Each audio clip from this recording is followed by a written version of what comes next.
online it said to feed them until they were not really interested in, until they only showed a half-hearted interest in eating. So if I had to coax it to open its mouth a lot, I kind of stop feeding it, just because it does open its mouth anytime you tap the box, really, and you don't want to make it choke, because I've noticed a lot of the food will sit in its throat for a while before it moves down the throat. So feed it a piece and then wait a little while until it's eager to eat some more. It said that these birds will eat 10 to 15% of their body weight every feeding, so it eats more than you would think for such a little guy, but it's growing really fast. So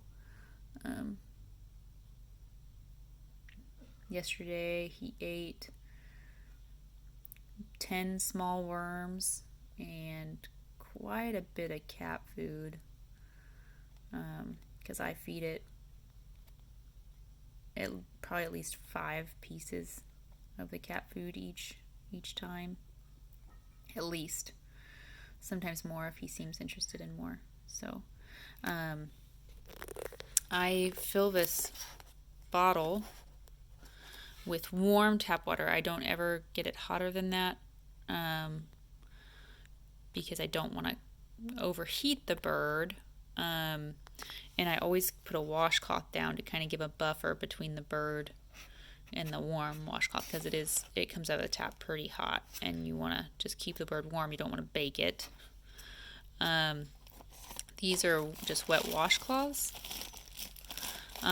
Mainly I've been using them to prevent the bottle from slipping potentially and squishing the baby. But I also sometimes, if it's a little cooler in the garage, will warm these up as well. I've been keeping at least one room temperature, just to give the bird a cooler area if it needed to shift. If it was getting too hot, it would have a cooler corner to move up against. I change the bottle whenever I touch it and it feels cool or room temperature. If it's still warm, I pretty much leave it alone during the day. And I never really heat the washcloths during the day. I heat one in the nighttime, with just warm tap water. Nothing in the microwave or anything, just warm tap water. I heat one up to keep it warm, because what I've been doing, it's summertime, so the garage isn't cold, but it's cooler, is right around 10:30 at night, I put warm tap water in the bottle. I warm up one washcloth, not two. Once again, don't want to overheat. And then I put a washcloth, kind of drape it over him, and then I have been covering him kind of like a mama would, just lightly draped like that. And I've been putting him in the cat kennel and shutting the door.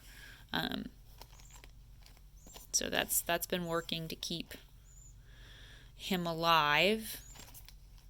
And he seems to be doing really well with that. Eventually he's going to get too big for this little hole, but I'm hoping that once he starts to get feathers, keeping him warm won't be as much of a concern.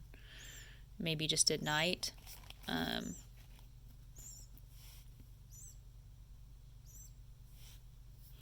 So I think that's pretty much all the instructions. Just feed often, and change out the bottle. I probably only changed this bottle 4 times yesterday, tops. Maybe only 3. Change it in the morning, change it midday, and definitely change it right before you go to bed. And you don't have to feed it in the night. I've been getting up around 6:30, and coming down, changing out the bottle, because in the morning he has been a little bit, doesn't move around quite as much, not as interested in eating, and I think because he's cold, because the bottle is usually room temperature by the time I come out here. So I change out the bottle and usually he'll take 1 or 2 pieces first thing, and then once he's warm, he's really active. So I've been coming out within 30 minutes to feed him again, since he didn't eat very much the first feeding. And that seems to be working. I've been pretty attentive, but I definitely still am doing work in between feeding him. So yeah, I think that's all the instructions you'll need to know for this little guy. Good luck.